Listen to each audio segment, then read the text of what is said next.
Hey guys, welcome back to the forest. My name is Jess. Today we're talking again about ADHD and spirituality, and we're talking about affirmations because affirmations are boring. So why do affirmations not work for the ADHD brain? Well, first of all, we have to build a habit to actually use affirmations, and so that almost makes it an obsolete tool in the first place.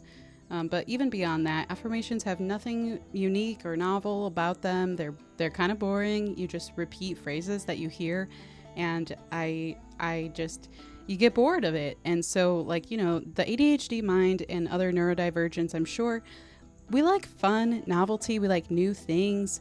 We will literally destroy our entire life just to have like a new setting, to be in a new place. And if you know, you know. So let's talk about some things we can do instead of affirmations, or kind of like twists on affirmations that make them a little bit more suitable for us neurodivergent folks. So if you've seen any of my other videos, you probably know that I'm a big fan of Abraham Hicks, and they have a few different things that can kind of replace affirmations. They're similar, but we're going to even twist those up a little bit too. So the first thing is segment intending. Abraham Hicks talks about this, where pretty much every segment of your life, you're going to start by intending something. So if you get in your car to drive to work, you say, I'm intending on getting to work quickly, safely, sound. And then you do that every single time. And then that's, what you're starting to create as your next future, whatever. But the one that I actually really want to talk about, because segment intending is great. I mean, look into it. But that still requires us to build a habit of remembering to do that. And again, there's not much fun to it. But the thing I really want to talk about is called scripting. And I'm sure other people have talked about this other than just the Abraham Hicks stuff. But scripting is really cool. So it's basically like you're speaking into the universe what exactly you want. You're kind of acting like you're writing the script of a movie. And the Abraham Hicks method is to actually journal it out. But I'm going to suggest for us that you don't do that. I'm going to suggest that number one is you're going to get a Spotify playlist ready, and you're going to put music on it without words that you vibe with. Like for myself, I could literally listen to the intro by intro by the XX for literally I could listen to it for 6 hours straight. So songs like that. And you know what? Maybe actually I'm going to make a playlist with some of my favorite scripting songs, and I'm going to link it down below. So it'll be a Spotify playlist, so you can just check it out. Obviously there's no cost to that, but yeah, so you're going to make a playlist, and whenever you're in your car, if you work like the most of us do, when you're driving to work or driving home from work, put on your scripting playlist, and you're going to just start telling a story about your life. So this is similar to my gratitude rampage. If you haven't seen that, go watch it. Where your stream of consciousness is going to be beneficial to you here. So you can start with wherever you're at. I'm on my drive home from work, and then let it flow. And you're going to literally speak out as if you're writing a play, how your life is moving forward. And you can speak in the future tense or present tense, whatever feels best for you. You have to feel good when you're doing it.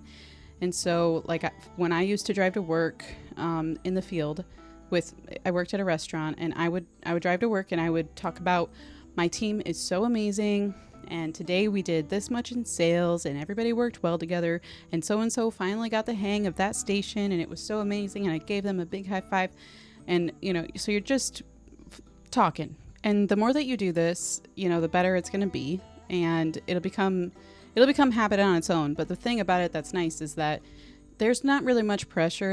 If you're listening to music that you like, then you can just stop at any time and just enjoy the music, and start back up at any time. And even doing it a little bit is beneficial, but it's much better for neurodivergent people for a multitude of reasons. The first thing is that there's no prep required, there's no planning required, there's no thinking about it ahead of time. You don't have to find a video, which can be the end of trying to do affirmations right then and there, trying to find and pick a video, and then you don't jive with the video and whatever. So you're literally just putting on a playlist of music you like, and then you're just starting to talk. And I don't know about you guys, but I got no problem talking. talking. So there's no prep, there's no plan, there's very little executive functioning required to actually start scripting, at least verbally. And the other thing is that it's much more novel and unique and fun every time, because you can talk about whatever you want. If one day you're feeling really, really good, you can talk about your future business that you own and all the money that you have and what you purchased for whatever, blah, blah, blah. And then if you have another day where you're not feeling as good, you might just script about, like, you know, your dinner that you're going to have that day, and that it was good and that you enjoyed it, and then your evening that, you know, is plain but enjoyable. And so really, I mean, you don't have to adhere to any type of rules, and every time you do it is going to be a different experience. Although you could choose to say some of the same things every time. And the other thing is that you're not listening to somebody else's voice and copying it. So it's automatically more interesting because you're just following that crazy train going on in your brain.